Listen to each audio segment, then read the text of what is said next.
I'm Nicole, I'm chairwoman of the Law Hub, and I'm here today with Alex, the vice chairman, and also Mark Robinson, who is a newly qualified solicitor. Thank you for coming today, Mark. Hi, how you doing? So, to start off with, would you mind just giving us an overview of your journey up until you became a newly qualified solicitor? So, we originally met over LinkedIn and you shared quite an interesting post. So, I was wondering if you could summarise that for us. Oh, right. So, you want the beginning, or just the beginning of the journey into law? So, the beginning, right from the start. Okay. So, in the beginning, right. So, when I was born, I was unfortunately physically abused by my mother, and I was put into care from 3 months old because my arm and leg was broken. I yeah, ended up remaining in care for about 6 years, and then I was adopted. Um, it was quite a middle-aged white family, so things were still quite difficult there. I grew up in East London, Forest Gate, and I went to the local schools in that area, and I had a torrid time. And what they didn't know, which I didn't get diagnosed until I was 40, was I had dyspraxia, which is developmental coordination disorder, and which affects your cognitive abilities. So I was awful at sport, had no rhythm. So anything that you might stereotypically think of me, I probably was the reverse. So in school, I was totally useless academic. I was on the bottom tables. I recall of absolutely everything I did. Um, Teachers, again, by the time I got to secondary school, said that I would amount to nothing. I'd be no one. Regularly, my reports. I used to actually hide the reports from my step parents because It was just that bad. And by the time I got to third year, I think I'd just given up. Um, Forest Gate was a bit of a rough area at the time, um, and I ended up getting in amongst the wrong crowd. I got excluded from Forest Gate School, and I finished my fourth year. It was because we didn't have year 7, year 8, and year 9 as you do now.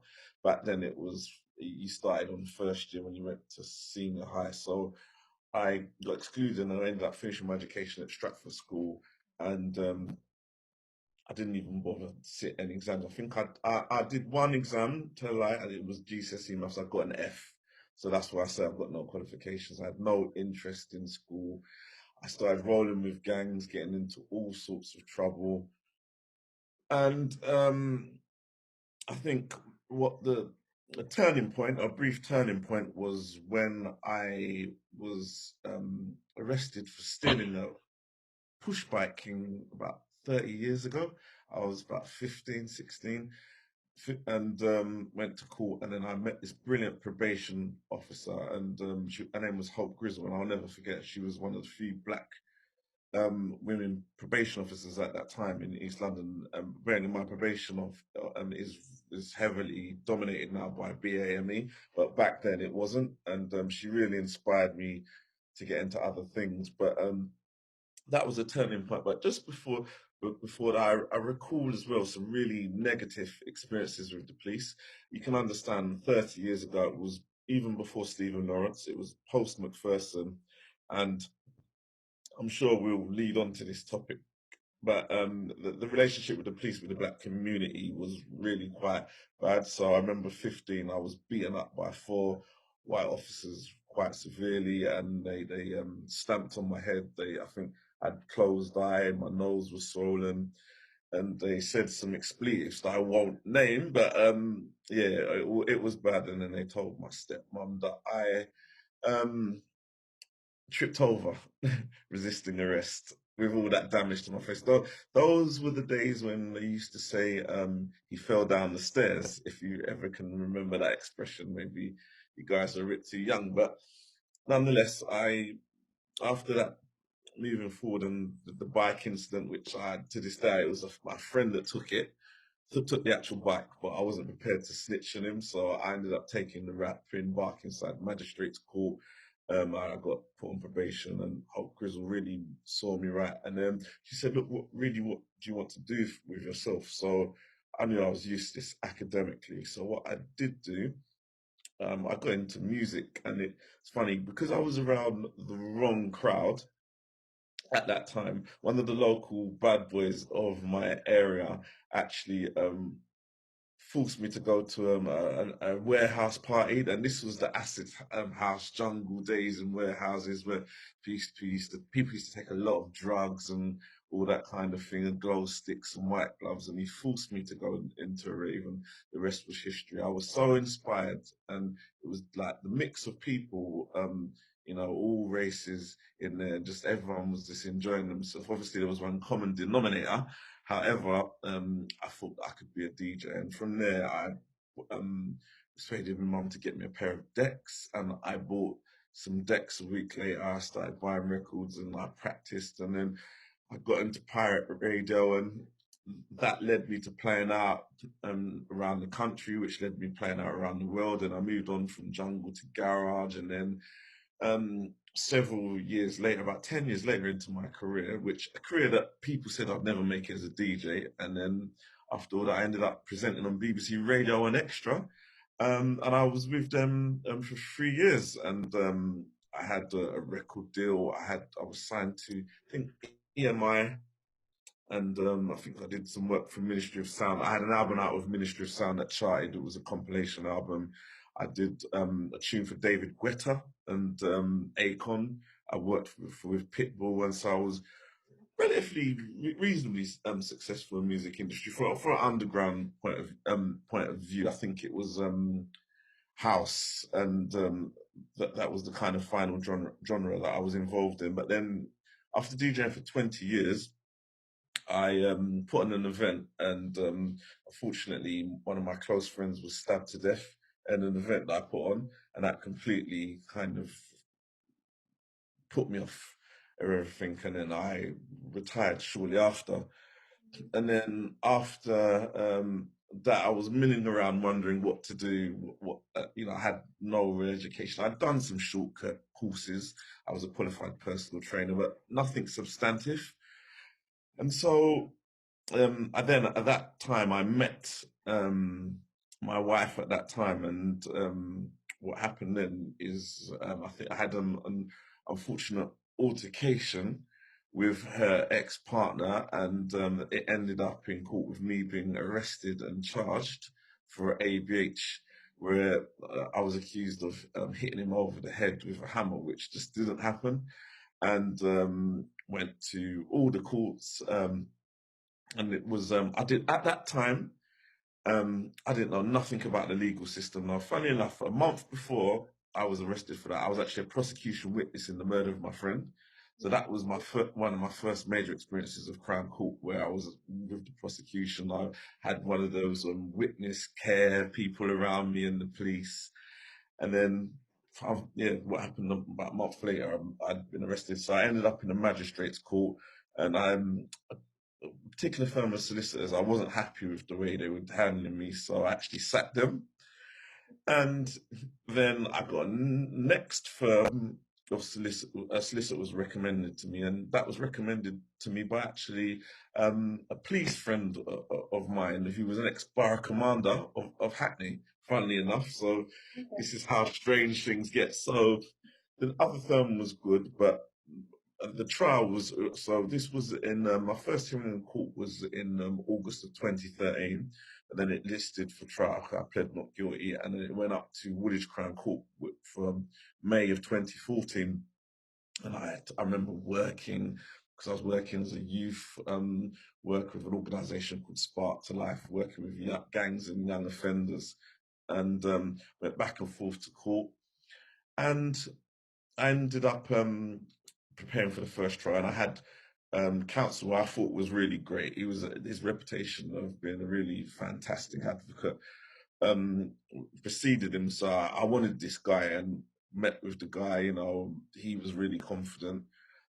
All the preparation was done, and the day before the case, he said, "I'm sorry, my trial's over. One, I can't do it." No. And and I'd already been going through the stress of this case because understand if it went wrong, I would probably still be in prison now. So what happened then is that I thought, you know what, I've had enough of the legal system. I've got no faith in the criminal justice system. I've got no faith in lawyers.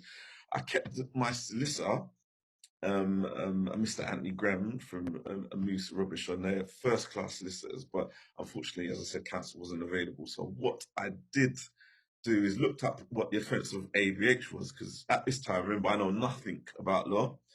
It's amazing what you can find out on Google. So I Googled it, looked at the elements of the offence, and I thought, right, I'm going to go and do it alone. So I went to court, and I think it was, I must have been a Monday, and I spoke with the replacement barrister, and I said, look, it's all the same to you, I'd rather represent myself. And he goes, you seem quite confident. So um, basically, I'm going to just tell the judge, you just tell the judge that you sacked me and then take it from there. So did what he told me to do. He withdrew, and the judge said, right, Mr. Robinson, are you really sure you want to um, do this alone? Look, the barrister's got a wealth of experience. And I said, no, Your Honor, I've made up my mind. And she goes, look, if it's time you're worried about, you know, we can have plenty of time. I can adjourn this to June. And I said, that's fair enough. And she goes, look, what I'm going to do is go out for lunch, and then I'll come back and I'll see when I'm going to schedule your trial. So you've got time to prepare. And I said, the judge, I'll never forget. I do hope to meet her professionally one day because her name, she shares the same surname as me. So what coincidence, Judge Robinson.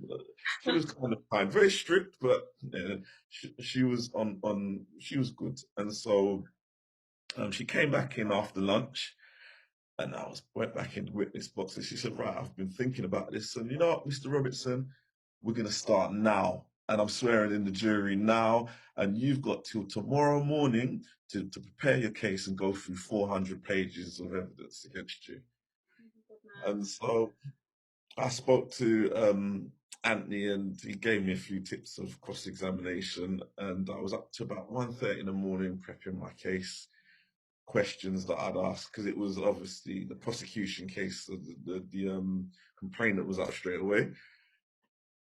And I went through it. I went through everything. I think I'd actually secretly recorded him making admissions that he was violent in the past, and so I'd managed to get I made a bad character, unwittingly made a bad character application without even knowing what it was, and so I got in all his arrest record, and I had a recording, and the judge, even though the prosecution tried to object, the judge said you can have that admitted.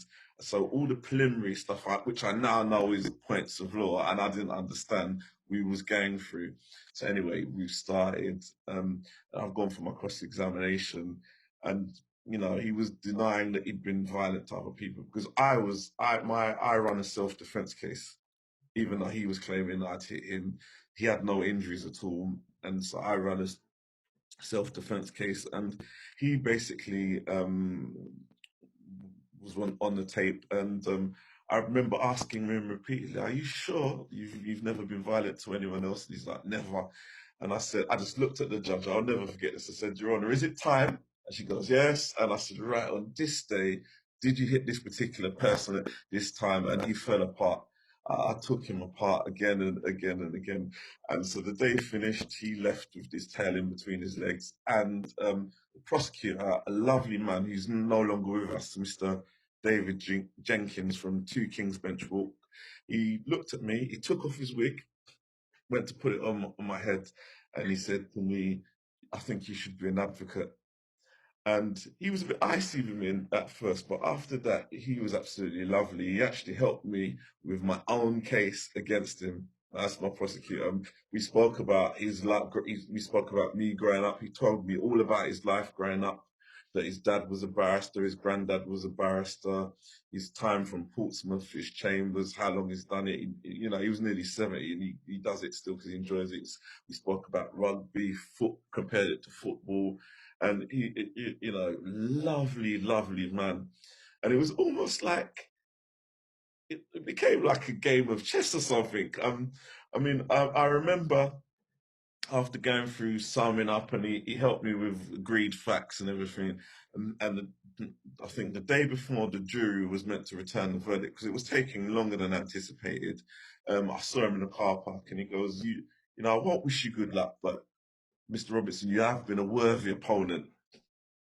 We shook hands, and yeah, it was quite sweet. And then what happened? The verdict took nearly 7 hours, and in the end, it was a hung jury because the jury couldn't make up their mind what I'd done, because there was a witness. All of a sudden, there was an independent witness that had to have special measures behind the screen, even though they knew exactly who I was and everything. And yeah, the witness tried to say that I hit someone over the back of the head with a hammer, but they failed to explain why there was no injuries on the complainant. There was nothing. And so the jury was totally perplexed. I don't think that my closing speech was as sharp as it could have done. But again, went through that hung jury. So the Her Honor Judge Robinson, she said, "Look to the CPS, please review this case and see if you really want to go again." And so she said, "What I'm going to do, I'm going to give you additional time to do for the CPS to do the review of your case." And it was 10 days. So I went back to court 10 days, expecting the case to be not to go again, to be thrown out, and you know, celebrated. Got to court, and I've gone into court, and it's just me and Judge Robinson, and no CPS there. So she's getting kind of agitated. So she's phoned up the CPS room and said, "Right, can someone come up from the CPS room to see what's going on?" So they found any old barrister to come up. And unfortunately, the person that was meant to review my case had just come back from holiday and didn't do nothing. So they looked at my case, and then after 5 minutes of looking at my case, they said, "You know what? We're going again. We're going to go again." So from that, I mean, I think things started to spiral out of control for me. I went into depression. I ended up having counselling over it. Now it really did knock me for six, but I picked myself back up again for November, and I was determined to represent myself again. Just, much to the advice from Anthony Graham, who said that I should get counsel this time. I was like, no. And then we instructed a couple of experts, a pathologist and another forensic expert, and to see for DNA samples of blood on this hammer, because I'm saying I didn't hit no one. And so the forensic expert came to court, and we were all ready to go again. And this was in November of 2014. And because obviously the trauma of trial, and one thing you must understand about trials, and I think there's a lot of people, if you practice law, you'll come into a lot of people that probably bottle it, will accept a guilty plea because they can't deal with going through a trial, even if they've not done it. And I, I offered them I think it was first it was a common assault, section 39, and that was refused before. And they refused this for about over a year because I just didn't want to face this. Then it went down to a public order offence. I think it was might have been a section 4, and which is public order offence. And I offered it to the prosecutor, and the prosecutor said, "All right, then." He spoke to CPS. He said, "Oh, reluctantly, we'll accept it then." And then I thought, you know what, something's not right here. And I phoned my wife, who's got really good instinct, and she said, "No, something's not right."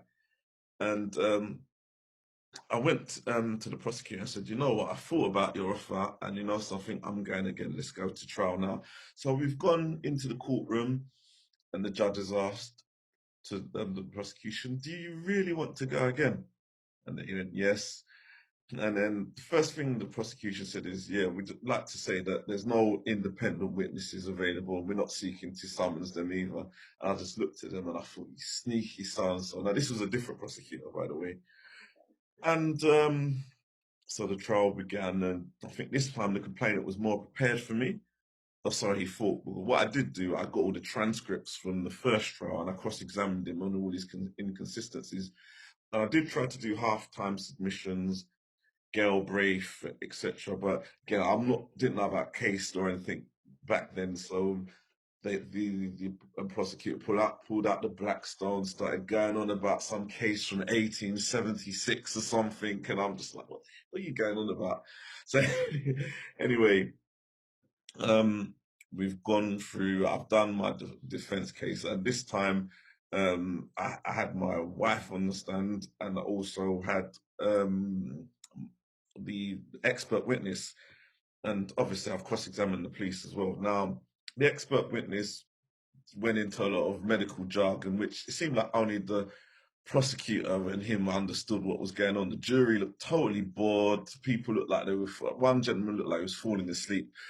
But when it was my time to ask questions to the or re-examine the expert witness, I just said, look, is there any way to prove that can you support that there was the complainant's blood on the hands? He goes, no, I cannot support that. I said, thank you. That's from a prosecutor lasting 20 minutes conversation about medical stuff that no one knew anything about. For me, I just asked a one liner and got it out there. And in the end, I went to my closing speech, and I've retained these transcripts. And in the closing speech, I've gone through all the detail where the complainant said about I attacked him outside the school, and he said about there was all these parents screaming and shouting. I said, all right. So the complainant's come here today, and he said that there was parents there and teachers there screaming. And I said, where are they? And I said, there's not one parent or a teacher here, because he's lying. And then I said that he said about that, yeah, I've hit him, struck him with a hammer. But yet he stood up and told you that when the officer asked him to supply the DNA, that is the officer in the case, he said no because he wasn't aware of where it was going. But when I questioned the officer made clear that why it was relevant and what it was wanted for. And so it just unraveled.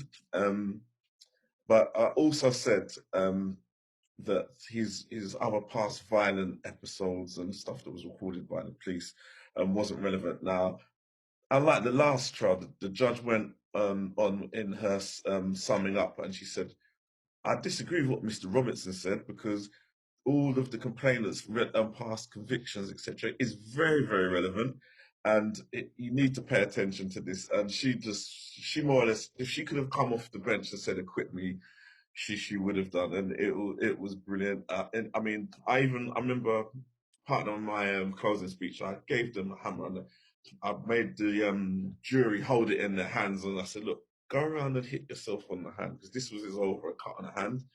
And do you think that this heavy hammer could have done that damage?" And it was they were like, no. And I saw the jury taking notes. So anyway, judge has done her summing up, and I've gone outside and into the canteen to wait for the verdict. And I'll tell you, my stomach was.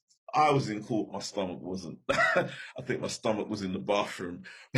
I'm in the canteen, and I've got three women barristers, all black. I think one of them was Anne Taylor from Cornerstone Chambers, which I still talk to.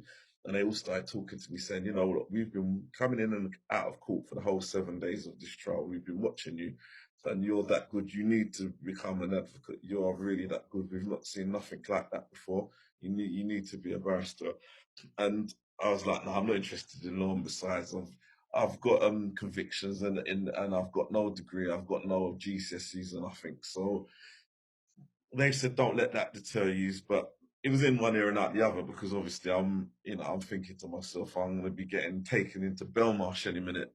So um, I've left the canteen, and I've gone outside the courtroom, and I've got a Bible in my hand, and I'm praying, and I'm absolutely petrified.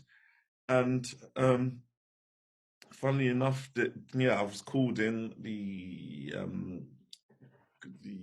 clerk gave a wry smile, said verdict, and then asked them for the foreman for the verdict, and obviously acquitted. And all papers went up in the air. I started crying, and I was overwhelmed. And then after that, the police officer told me about the police accreditation scheme, and I looked into that. The solicitors, Anthony Graham from Moosie and Robinshaw, took me on as a probationary representative. He told me I need to do level 1 Silex criminal litigation, I went to Silex, and it's not so much Silex's fault, but it was the actual fault of the law school I went to that couldn't support my disabilities of dyspraxia, where I'd been recently diagnosed. I ended up getting roped into going Birkbeck in the University of London, and they basically uh, allowed me to go on the course as an adult learner with no qualifications, but they gave me some. I think it was the Morak or some shit case, and I had to